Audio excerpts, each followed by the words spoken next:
हाँ जी, टॉपिक आपको स्क्रीन पे शो हो रहा होगा। टॉपिक कौन सा है? 2.6 इक्वेशंस ऑफ मोशन। बच्चों ये आपका चैप्टर जो है सेकंड है और ये लास्ट टॉपिक हो गया तकरीबन आपके इस सेकंड चैप्टर का। इक्वेशंस ऑफ मोशन में टोटल आपने 3 इक्वेशंस को डिराइव करना है। तो सबसे पहले तो हम जान ये लेते हैं कि हमें इन इक्वेशंस ऑफ मोशन की ज़रूरत क्यों पड़ी, बस मतलब हम इसको क्यों डिराइव करते हैं, क्या ज़रूरत है हमें। तो बच्चों यूँ है कि अगर कोई आपसे ये पूछ ले कि गाड़ी जो है या एक बॉडी जो है यहाँ से लेकर यहाँ तक का फासला तय करती है, तो आप ये बताएं कि इस गाड़ी की इनिशियल वेलोसिटी क्या होगी, या वो आपसे पूछ ले इसकी फ़ाइनल वेलोसिटी क्या होगी, या आपसे वो एक्सेलरेशन के बारे में पूछ सकते हैं। और उसकी किसी किस्म की कोई भी टर्म, वो आपका टाइम भी हो सकता है, वो आपका डिस्टेंस भी हो सकता है, अगर वो आपसे पूछ ले तो आपके पास कोई ना कोई ऐसी इक्वेशन, कोई फार्मूला होना चाहिए जिसको आप यूज़ करके उस गाड़ी की वो टर्म जो वो पूछ रहा है आप उसको बता सको। तो इसलिए हम ये इक्वेशंस जो है डिराइव करते हैं और टोटल ये 3 तरह की होती हैं और इनको हम नाम किस तरह से देते हैं? First equation of motion, second equation of motion and third equation of motion. तो बच्चों मोस्टली ये तीनों इक्वेशंस जो होती हैं बेसिकली उन ऑब्जेक्ट से रिलेटेड होती हैं।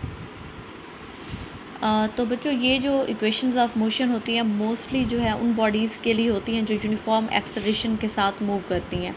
ठीक है, ये जो तीनों इक्वेशंस हैं इसमें रिलेट करेंगे आपकी इनिशियल वेलोसिटी, उस गाड़ी की इनिशियल वेलोसिटी, ठीक है, उस गाड़ी की फ़ाइनल वेलोसिटी और उस गाड़ी का एक्सेलरेशन क्या होगा और उसने कितना डिस्टेंस तय किया और इतना डिस्टेंस कितने टाइम में तय किया। ये सारी चीज़ें जो होंगी इन इक्वेशंस ऑफ मोशन में हम डिराइव करेंगे।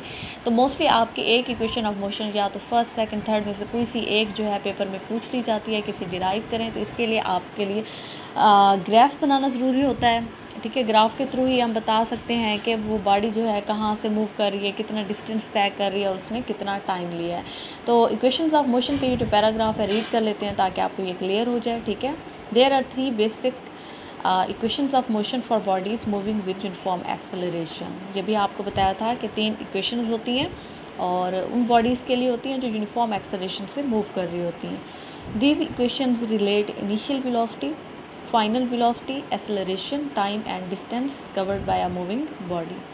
तो इन इक्वेशंस में कौन कौन सी टर्म्स बच्चों रिलेट करती हैं? इनिशियल वेलोसिटी रिलेट करती है, फाइनल वेलोसिटी हो सकती है, एक्सेलरेशन हो सकता है, टाइम हो सकता है और डिस्टेंस हो सकता है, वो जो बॉडी कवर करती है। To simplify the derivation of these equations we assume that the motion is along a straight line.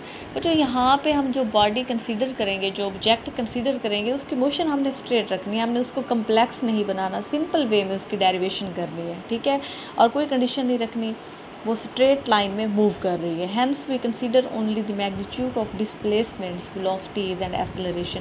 तो यहाँ पे हम जस्ट मैग्नीट्यूड्स के बारे में बात करेंगे, डायरेक्शन को डिस्कस नहीं करेंगे, क्योंकि आप लोग जानते हो वेलोसिटी या एक्सेलरेशन जो है ये वेक्टर क्वांटिटीज़ हैं, तो इनकी डायरेक्शन भी ज़रूरी होती है। लेकिन हमने इसको सिंपल वे में इसको डिराइव करना है, तो इसके लिए हम जस्ट मैग्नीट्यूड्स को डिराइव करेंगे।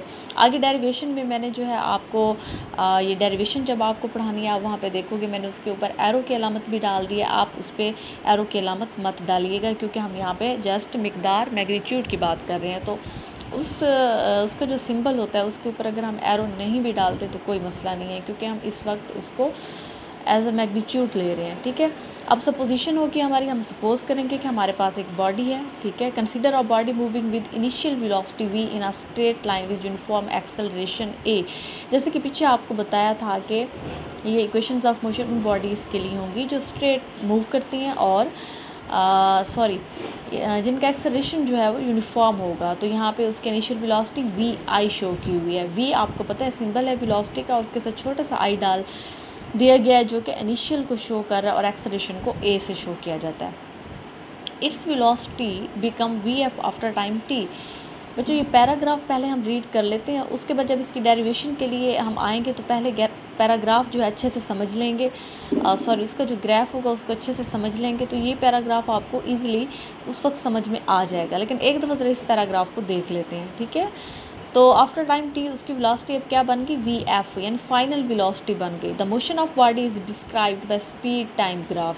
स्पीड टाइम ग्राफ बनाएंगे हम इसके लिए। The slope of line A B is acceleration a. अब ये पॉइंट भी अंडरस्टैंड करना है आपने कि उसका जो स्लोप है ए बी, उसको हम उसको एक्सेलरेशन का नाम क्यों देते हैं, ठीक है, आगे जाके बताऊंगी आपको।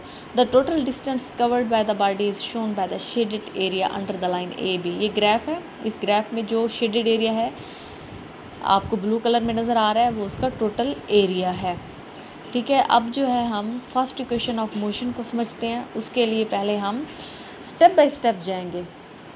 अब आपको पता होना चाहिए कि ग्राफ जो है कैसे ड्रा किया जाता है। स्क्रीन पे आपको नज़र आ रहा होगा ग्राफ, क्योंकि जब हम बात करते हैं तो उसमें 3 जो डायरेक्शंस होती हैं या डायमेंशंस होती हैं वो हम इन्वॉल्व करते हैं मोस्टली, लेकिन यहाँ पे हम 2 जो है इन्वॉल्व करेंगे।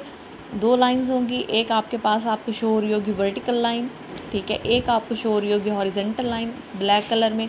हॉरिजेंटल लाइन जहाँ पे टाइम टी लिखा हुआ है इसको एक्सिस बोलते हैं, और जो दूसरी लाइन है वर्टिकल उसको वाई एक्सिस बोलते हैं, ठीक है। स्पीड टाइम ग्राफ है, तो यहाँ पे इस साइड पे मैंने वेलोसिटी लिख दिया, आपने यहाँ पे स्पीड लिख देना है, ठीक है। ये लाइन जो है वाई एक्सिस वाली ये स्पीड को शो कर रही है, और जो हॉरिजॉन्टल लाइन है ये टाइम को शो कर रही है, क्योंकि यहाँ पे जो हम ग्राफ जो है बना रहे हैं 2 क्वांटिटीज़ के दरमियान बना रहे हैं, एक है वेलोसिटी दूसरी है टाइम। याद रखिएगा ग्राफ